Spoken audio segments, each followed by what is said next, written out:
మోకాళ్లలో గుజ్జును పెంచి నొప్పిని తగ్గించి సర్జరీని దూరం చేసే ఫ్రీడమ్ వాక్ శ్రీమతి డి అనసూయ సీతక్క గారు.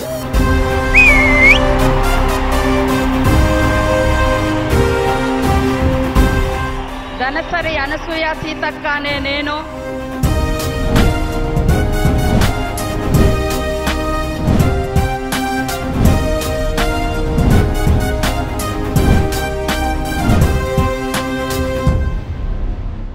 ప్రజలకు సీతక్క పైన ఉన్న ప్రేమ మంత్రిగా ప్రమాణం చేసిన రోజే తెలిసిపోయింది. సీతక్క జర్నీ తెలుగు సినిమా కథలా ఉంటుంది. పిన్న వయసులోనే దళంలో చేరి జనం కోసం పోరాడింది. తుపాకీతోనే ప్రజాసేవ సాధ్యమని నమ్మింది. కానీ అడవిని వదిలి జనంతో నడిచిన తరువాత తన లక్ష్యాలను ఒక్కొక్కటిగా చేరింది సీతక్క. ఇప్పుడు తెలంగాణ రాష్ట్రానికి ఒక కీలక మంత్రిగా బాధ్యతలు తీసుకుంది.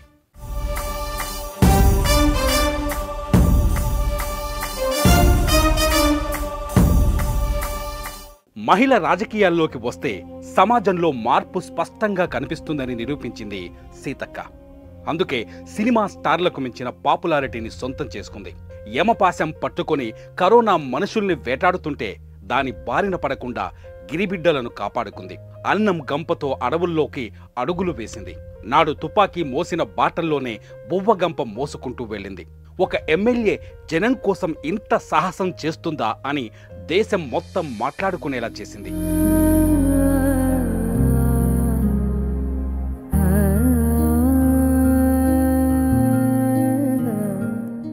అక్షరాలు తెలియని రోజున అడవిని నమ్మిన సీతక్క జనాన్ని చూశాక సమాజాన్ని చదివింది.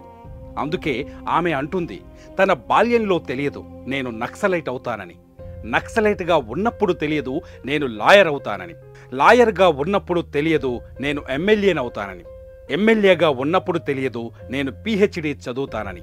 రాజకీయం అంటే డామినేషన్ కాదు, జస్ట్ సర్వీస్ అని నిర్వచిస్తుంది. ఇప్పుడు ఆమె నక్సలైట్ సీతక్క కాదు, పొలిటికల్ సైన్స్లో పిహెచ్డి చేసిన డాక్టర్ సీతక్క.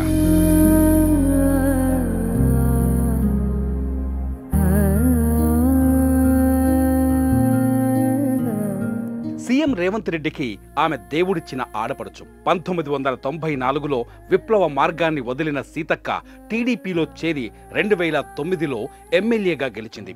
2019లో కాంగ్రెస్లో చేరిన సీతక్క తన ప్రజాసేవతో దేశం దృష్టిని ఆకర్షించింది. సీతక్క పేరు సోనియా గాంధీకి సుపరిచితం, రాహుల్ గాంధీకైతే ఎంతో ఇష్టం. సీఎం రేవంత్ రెడ్డి తర్వాత అటు పార్టీలో ఇటు ప్రజల్లో most popular leader Seethakka.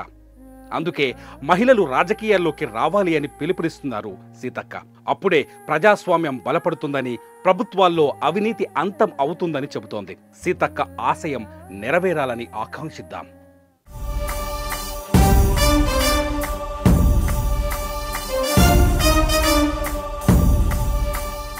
Suman టీవీలో మీ పర్సనల్ అండ్ బిజినెస్ ప్రమోషన్స్ కోసం కింది నెంబర్కి కాంటాక్ట్ చేయండి.